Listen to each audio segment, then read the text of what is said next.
আল্লাহ রাব্বুল আলামিন বলেন নুরিদু আন্না মুন্না আলাল্লাযীনা ইসতাদঈফু ফিল আরদি ওয়া নাজআলাহুম আইম্মাতান ওয়া নাজআলাহুমুল ওয়ারিসিন। আমি আল্লাহ নিজে একটা ইচ্ছা করলাম, এই ইচ্ছাটা হামজার আবুল হোসেনের। নুরিদু আমি নিজে ইচ্ছা করলাম, আন্না মুন্না আল্লাহ পাক বলেন আমি অনুগ্রহ করতে ইচ্ছা করলাম। মনন মানে অনুগ্রহ করা, দয়া করা। আমি আল্লাহ একটা ইচ্ছা করলাম, দয়া করব কাদের প্রতি?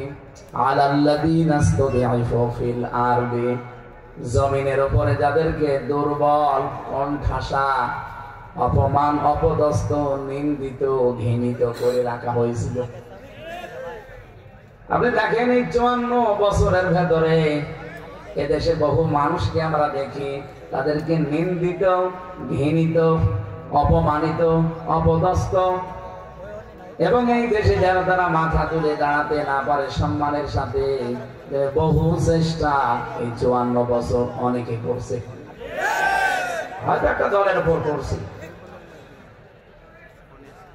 আল্লাহ পাক বলেন আমি ওই দলের উপরে আমার একটা ইচ্ছা জেগেছে। আমি আল্লাহ একটা মানসা করেছি, ইচ্ছা করেছি, ইরাদা নিয়েছি, আমি সিদ্ধান্ত নিয়েছি। আলাল্লাযীনা ইসতাদঈফু ফিল আরদি, জমিনে যাদেরকে ফেরাউন দুর্বল করে রেখেছিল, ওই মুসা নবীর দলকে, নাজআলাহুম আইম্মাতান, আমি আল্লাহ তাদেরকে জমিনের নেতা বানিয়ে দেব। এবং এই জমিনের শাসনভার, বিশেষ করে ওয়ারিস, আমি আল্লাহ তাদেরকে বানাবো।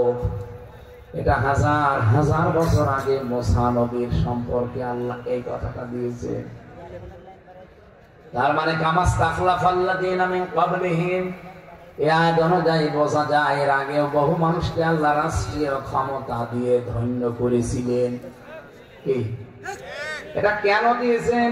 এর পরের আয়াতে আল্লাহ জবাব দিয়েছেন সূরা কসস 6 নম্বর আয়াতে, অনুমাক্কিনা লাহুম ফিল আরদি ওয়া নুরিয়া ফিরআউনা মাহামানা ওয়া জুনুদাহুমা মিনহুম মা কানু ইয়াহদারুন।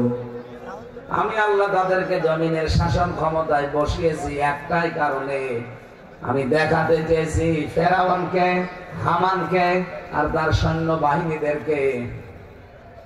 কি দেখাতে চেয়েছি?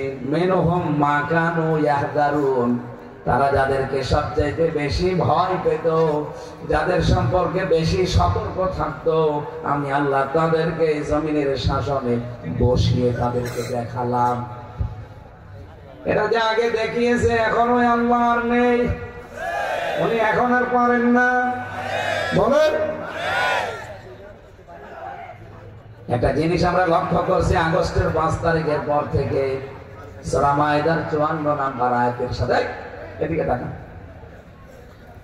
আল্লাহ পাক বলেন ইয়া আইয়ুহাল্লাযীনা আমানু মাইয়ারতাদ্দা মিনকুম আন দীনিহি ফাসাউফা ইয়াতিল্লাহ। খুব ভালো করে মিলাবেন।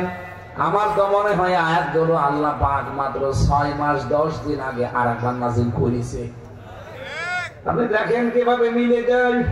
ওহে যারা ঈমানের দাবি করো, মাইয়ারতাদ্দা মিনকুম, ইয়ারতাদ্দা ভাবে ইফতিআল থেকে এসেছে ইরতিদাদ, এর বাংলা অর্থ হচ্ছে ফিরে যাওয়া, যারা হক থেকে বাতিলের দিকে ফিরে যায়।